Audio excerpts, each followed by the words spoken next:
I set sail out of Savannah through the Wilmington River, offshore, southbound to St. Augustine.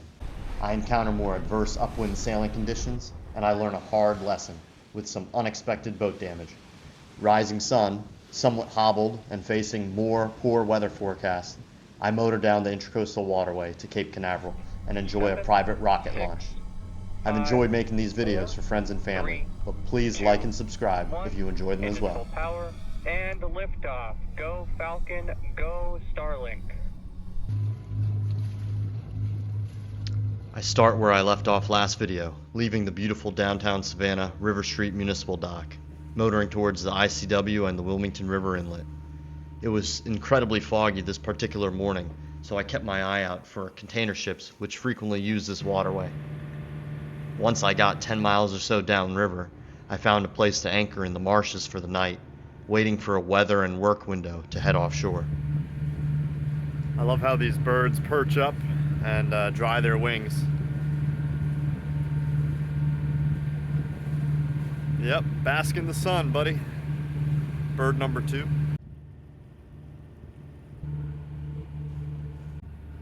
Alright, I'm passing Despacito's. A bunch of marinas around here. I'm going under the Thunderbolt Bridge. Hinckley Yachts is here. Thunderbolt Marina's here. Or no, Thunderbolt's a little bit south of the bridge. I wonder if that's a dinghy dock that I can use. I don't know. That would be cool.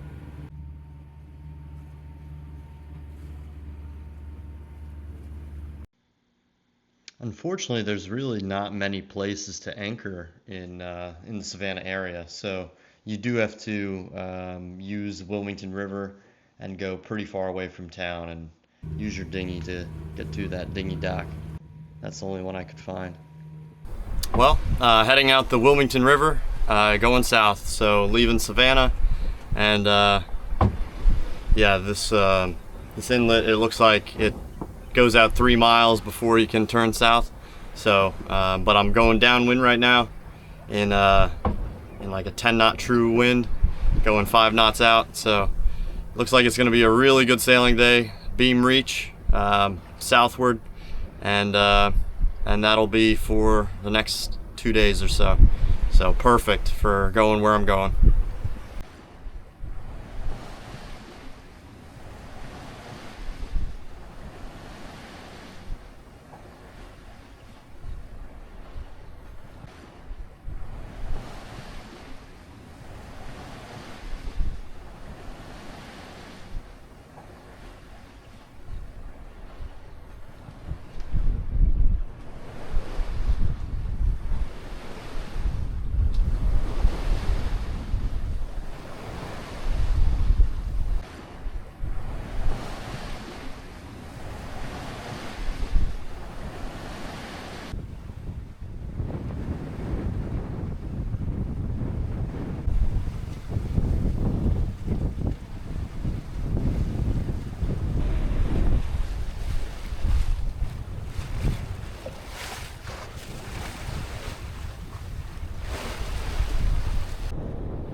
So I'm beating up wind, heading to St. Augustine. It is supposed to turn into a west and then north west wind, so that'll be good. I'll be going downwind to pull into the inlet. Yeah, so making great time. I just passed the catamaran, if you can see him in the background. They don't point very well, and we're going upwind, so I think that's why. Normally they would smoke me, but hey, feels good. It's absolutely beautiful out though, and can't complain. Sunset will be amazing. And tomorrow, I'll probably have to dodge some container ships overnight because I'll be passing by Brunswick, Georgia. That's a major port. But aside from that, I'm not expecting much traffic. Pretty far offshore, I think like 30 miles or so. So, I read a book once about a retired couple who sailed around the world, and I never quite understood the title until this passage.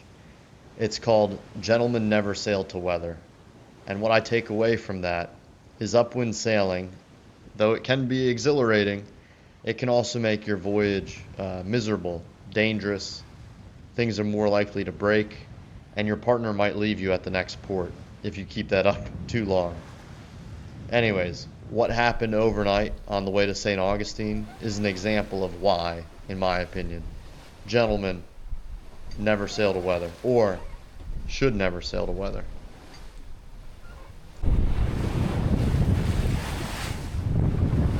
So the anchor came off the anchor housing, started dangling off the bowsprit, was bouncing up and down in the waves that were crashing over the bow, and was definitely doing some damage to the hull, so that's what I'm going to look at now.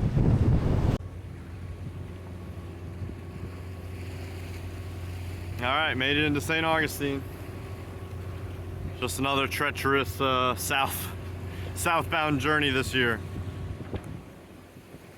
Did some damage to the hull with the anchor that came loose up front, so I'll have to fix that, learn how to gel coat. One of my many skills. Skills yet to be.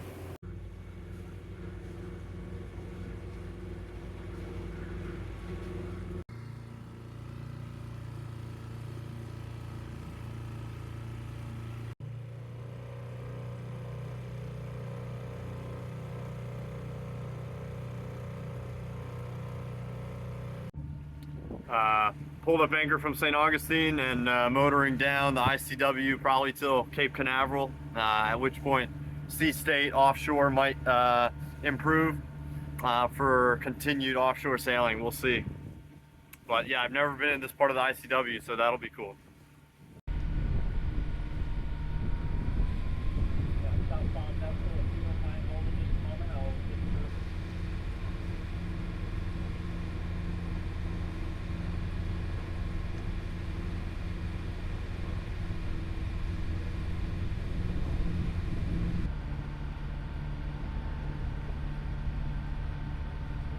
Well, I'm in Daytona Beach, and this is the Florida that I remember.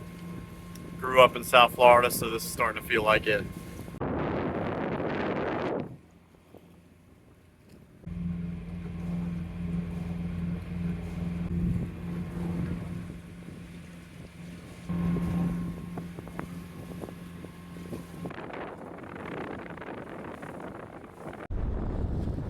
ICW looks pretty wide out here, doesn't it? But it's deceiving. Really, you gotta stay in between these markers or you're in 2 feet of water. And that's the case for a lot of the Intracoastal in Florida. It's not deep at all, very shallow.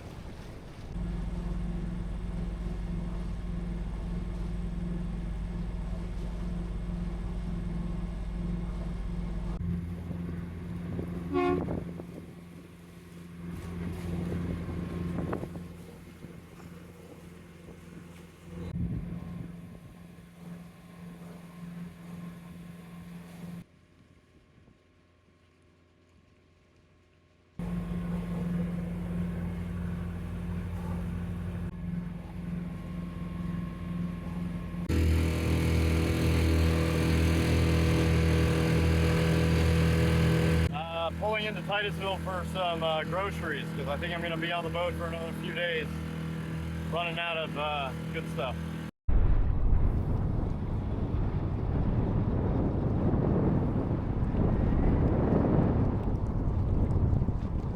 All right, entering a cut to cut across. I think this is island next to Cape Canaveral to go see the rocket launch, SpaceX Falcon 9 rocket.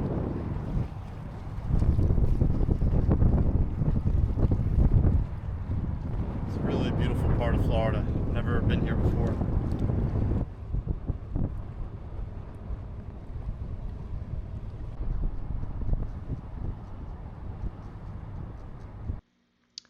This beautiful cut is a channel in Merritt Island leading to Cape Canaveral, the home base of NASA and SpaceX.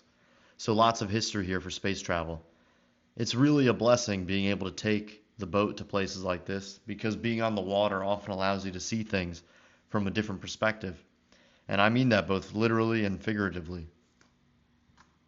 So I anchored the boat here just outside the Cape Canaveral locks, which take you out to the ocean. And this anchorage, I think, gives you probably the best view that you can get of these rocket launches because from the anchorage you just have a complete water view, unobstructed by anything, of the launch pads. So yeah, I hope you enjoy. In my next video, I will be heading further south to South Florida. And the liftoff. Take care. Go Bye-bye. Falcon, go Starlink.